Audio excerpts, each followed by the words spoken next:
ये विश्वास हमारा प्रतिपल बढ़ता रहे। माया का कार्य है विश्वास का नाश कर देना।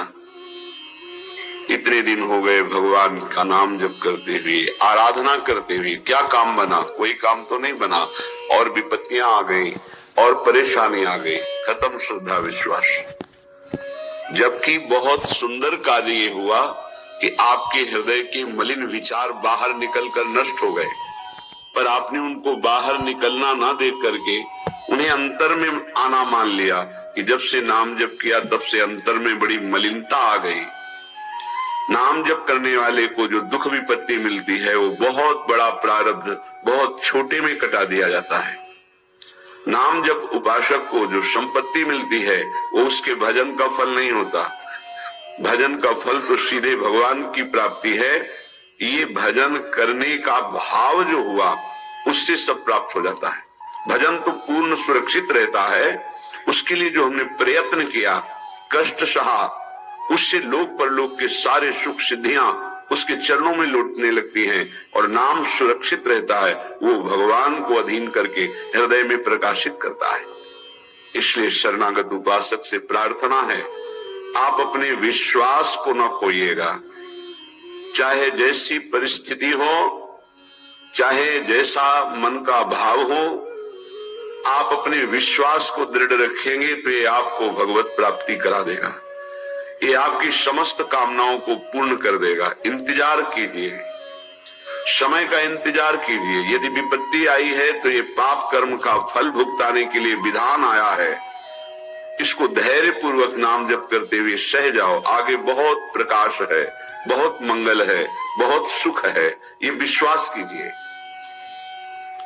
ऐसी ऐसी माया अंतर में वृत्तियां पैदा कर देती है, बाहर से घटना पैदा कर देती है कि उपासक हार जाता है, परेशान हो जाता है। अब क्या करें? तो एक ही उपाय है, बस संसार में चले जाएं। वो सुख का साधन संसार समझता है। ये समझ जब तक रहेगी तब तक हमारे गिरने के चांस हैं। धन्य है वो उपासक जिसने निर्णय कर लिया है, आनंद मिले ना मिले, सुख मिले ना मिले, गति बने ना बने, मेरे जीवन का उद्देश्य अब सत्य पर चलना और निरंतर नाम जप करना है। धन्य हो गया, वही परम साधु हो जाएगा, वही परम मंगल में भगवान को रिझाने वाला महाभागवत बन जाएगा, जिसकी नियम निष्ठा है। विश्वास कीजिए, बिना इस नियम निष्ठा के आप आगे नहीं बढ़ सकते। अगर आपके मन में है कि ऐसा कोई मार्ग मिले जिससे हमें कभी बुखार ना आवे, जुकाम न हो, कोई रोग न हो, कोई तिरस्कार अपमान न हो, कोई विपत्ति न हो, तो आप विचार कीजिए, भगवान जब यहाँ अवतार लेकर लीला करते हैं तो उनके भी जीवन में देखा गया बड़ी विपत्तियां, बड़े विघ्न, बड़े बड़े महान असुर, उनके विरोध में संघर्ष में जीवन। आप तो कर्मों का फल भोग रहे हैं, भगवान तो कर्मों को अधीन करके जीव को मुक्त करने वाले हैं, समस्त पापों का नाश करके निष्पाप करने वाले हैं। उन भगवान के कौन से कर्म हैं? भगवान के द्वारा कौन सा कर्म बना कि ऐसी विपत्तियां, ऐसा दुख, ऐसी परिस्थितियां? आप तो बहुत छोटा भजन का स्वरूप जानते हैं। जो पूर्व में देवकी वसुदेव जी ने भजन किया, ऐसा कौन भजनानंदी होगा कि सर्वलोक महेश्वर सबका पिता पुत्र बन करके आ गया। क्या भजन किया नंद यशोदा जी ने, महाराज दशरथ, कौशल्या जी ने। विचार करके देखो, ये भी महाभागवत हैं जिनके घर में भगवान घुटनों के बल चलते हैं। हम ऐसे भक्त हैं, जरा सी अनुकूलता में बाधा पड़ी, छोड़ दिया प्रभु को। नहीं, ऐसी भक्ति में सफलता हाथ नहीं लगती। किसी भी कार्य में दृढ़ संकल्पवान ही उस कार्य की सफलता को प्राप्त करता है। चाहे 100 बार हमसे कार्य बिगड़ जाए, हमें हारना नहीं है। एक दिन तो हम उस कार्य को सफलता पूर्वक कर ही पाएंगे। जिसका ऐसा स्वभाव है, जिद्दी स्वभाव, वही सफलता प्राप्त करता है।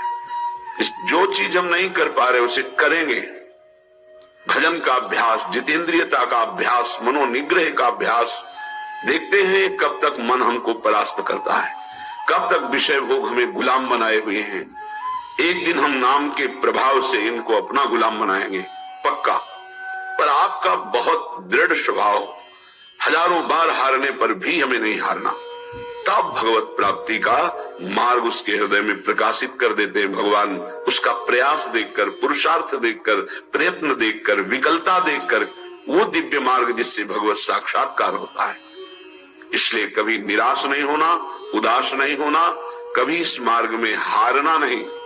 हारते हुए भी हमारी ही जीत होगी, क्योंकि हमारे साथ प्रभु हैं। विश्वास कीजिए, ये बहुत बलवती माया है, इसको केवल हरि जिताते हैं। अन्यथा कोई तपस्वी, कोई साधक, कोई सिद्ध माया पर विजय प्राप्त नहीं कर सकता। मामेव ये प्रपद्यन्ते माया में ताम तरद्विते। नाम की अपार महिमा है। ननु दुरिताक्रांतायते कथम संश्रयम दास्यामि तत्राह। तुम चाहे जितने पाप कर चुके हो भाई, अब हो गया, आ जाओ नाम की शरण में आ जाओ, तुम बिल्कुल चिंता मत करो। कई भाई लोग आके प्रश्न करते हैं कि हमसे बहुत पाप हो गए, क्या हमारे पापों का उद्धार हो जाएगा, नाश हो जाएगा? तो ननु दुरिताक्रांतायते कथम संशयम दास्यामि तत्राह। जय नाम धेय मुनि वृंद गेय जनरंजनाय परमक्षराकृते। तुमनादरादपि मनागुदीरितम निखिलोग्रताप पटलिम विलुम्पशी। भगवान नाम जिसको अपना आश्रय दे देते हैं, कोई भी पाप ऐसा नहीं कि उसको दंड दे सके। ध्यान रखना, नहीं प्रश्न खड़ा हो जाएगा, फिर महात्माओं को ये कष्ट क्यों मिलता है? ना नवीन पाप, वर्तमान का नहीं पाप, पूर्व के संचित पाप नहीं, ये प्रारब्ध का है, जिससे शरीर रचना हो गई। यहां संचित भस्म, आगे त्रुटि हो जाएगी वो भस्म, वर्तमान में त्रुटि हो गई वो भस्म। बहुत विवेक की जरूरत है सत्संग सुनने के लिए। अगर आप नहीं सुनेंगे तो प्रश्न खड़ा हो जाएगा कि सर्व पाप नाशक नाम है, आप ऐसा कह रहे, तो फिर महात्मा जन क्यों भोगते हैं? ये पाप का फल वर्तमान का नहीं है, ये भूत का नहीं है, ये भविष्य में हो जाएगा तो भी उसका नहीं है। ये प्रारब्ध भोग है जो अनेक जन्मों के संचित कर्म गोदाम से निकालकर इस शरीर की रचना हो चुकी है। अब हम भजन कर रहे हैं, रचना पहले हो चुकी कि 25 वर्ष में ये होगा, 30 वर्ष में होगा, 45 वर्ष में ये होगा। मैं जिसको अपना आश्रय दे देता हूं, कौन? नाम। भगवान कह रहे नाम ये साक्षात सच्चिदानंदमय है। बड़े बड़े मुनिगण मेरा गायन करते हैं, मैं भक्तों के हृदय का अनुरंजन करने वाला हूं। मैं अक्षर रूप से अवतार लेता हूं। ध्यान रखिए, ये हमारे लिए भगवान का अवतार हमारे मुख में, हमारे मानस पटल में, हमारे हृदय में हो रहा है। क्या? राधा। ये अक्षर अवतार है भगवान का। मैं अक्षरों की आकृति धारण करता हूं। जो मेरी शरण में आ जाता है मैं उसकी जय करा देता हूं। जिते विनायक शुभ अशुभ विघ्न करे नहीं कोई, विघ्न करे नहीं कोई, डरे कलिकाल कष्ट भय, हरे सकल संताप हरस हरिनाम जपत जय। पक्का ये सत्य है, ये वैभव संपन्न है, ये अकाल है। बोलते सिख भाई, जो बोले सो निहाल। सत्य श्री अकाल, कालातीत तुम्हें बना देगा, श्री संपूर्ण वैभव प्राप्त हो जाएगा। सत्य है, वैभव संपन्न है, कालातीत है, और जो इसको बोले तो निहाल हो जाए। कह रहे हैं उसकी जय हो जाती है। एक एक शब्द पकड़ो, हृदय आनंद में भर जाएगा। मैं अक्षर रूप धारण करता हूं, राधा राधा राधा। ये जो आपके मानस पटल पर राधा राधा, ये प्रियाजू ने अक्षर आकृति धारण करके आपके हृदय में पर्सनल अवतार लिया है। नाम भगवान कह, मेरा उत्कर्ष नामी से भी बढ़कर है। नामी ने तो एक अहिल्या जी का उद्धार किया, वर्णन आता है चरण स्पर्श करा के, और नाम जब स्पर्श किया तो करोड़ों अहिल्या परम पद में पहुंच गई, कौन जानता है। भगवान जब अवतार लेते हैं तो बड़े बड़े असुरों को मारते हैं। नाम जब अवतार लेता है तो ऐसे जिनको जानता भी नहीं कोई कितने पापाचारी, और वो सब भगवत पद को प्राप्त हो गए। नाम का उत्कर्ष नामी से भी बढ़कर के है। यह उत्कर्ष केवल हम सबके कल्याण के लिए नाम भगवान धारण करते हैं। जो आदर पूर्वक नाम जप करता है उसकी तो बात ही क्या है। सादर सुमिरन जे नर कहे गोपदीव भवसागर तरे। गाय के खुर के गड्ढे में जैसे जल भरा हो तो पार होने में क्या देर लगती है, ऐसे भव समुद्र पार हो जाता है जो सादर नाम जप करता है। लेकिन यहां कह रहे हैं यदि अनादर पूर्वक भी जपे, उपहास करने के लिए, संकेत, या देखें भाई क्या होता है नाम जप करने से, आदि आदि, बहुत ऊंची बात लिखी। लिंग देह पर्यंत समस्त भयंकर पाप समूहों का समूल नाश करके भगवदाकार वृत्ति प्रकट कर देता है नाम। लिंग देह नष्ट होने का मतलब अगला जन्म अब नहीं होगा, उसी से होता है जो सूक्ष्म शरीर कहते हैं। खत्म खेल। नाम नामाकार वृत्ति, ये बहुत बढ़िया चांस है जो रोज ये आपको सत्संग मिल रहा है, आप पकड़ लीजिए, पकड़ लीजिए।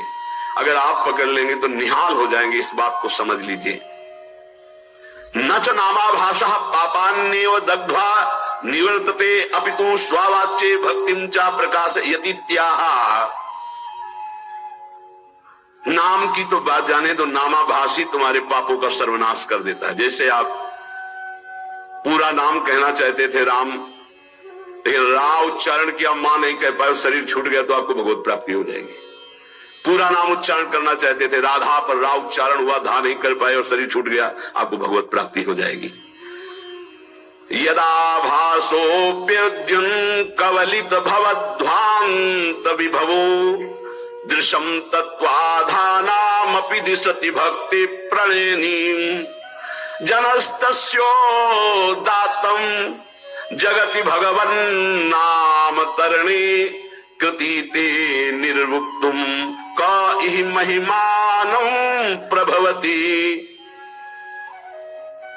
यदि जिह्वा से निकल रहा है राधा राधा राधा राम कृष्ण हरि जो नाम, बोले ये पाप ही केवल भस्म नहीं कर देता, पाप प्रवृत्ति को भस्म करके विशुद्ध भक्ति को प्रकाशित करता है। ये बहुत पाप की जड़ है पाप प्रवृत्ति, दुर्वासना मम सदा परिकर्षण, ये बहुत ऊंची अवस्था तक जाती है, चिंगारी रूप भगवत साक्षात्कार तक बनी रहती। ध्यान रखना, भगवत साक्षात्कार जब होता है तब बात खत्म हो जाती। मम दर्शन फल परम अनुपा जीव पाओ निज सहज स्वरूपा। ये छोटी मोटी साधना से दबते हैं, चिंगारी बनी रहती, घास फूस मिली, हवा अनुकूल पड़ी तो ज्वाला बन जाएगी। यदि आपकी जिह्वा पे नाम चल रहा है तो नाम सूर्य की तरह प्रकाश करता है अंदर। कोई आंधी तूफान किसी तरह बुझा नहीं सकता। ये आग नहीं, ये सूर्य का तेज है। संसार में कौन ऐसा प्रवीण होगा जो नाम की संपूर्ण महिमा कहने में समर्थ हो। कहूं कहां लगी नाम बड़ाई, राम न सकही नाम गुण गाई। भगवान भी अपने नाम की महिमा का पूर्ण वर्णन नहीं कर सकते तो औरों की बात क्या। असमोर्ध महिमा आज तक कोई नाम की यथार्थ नहीं कह सका। 2000 जिह्वा वाले भगवान शेष की महिमा का वर्णन करते करते पूर्ण आज भी नहीं कर पाए।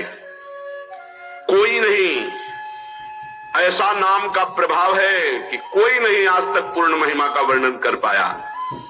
तत्व दृष्टि से जो विहीन जन है उनको भी तत्वबोध प्रदान करने वाली सामर्थ्य नाम में विराजमान है।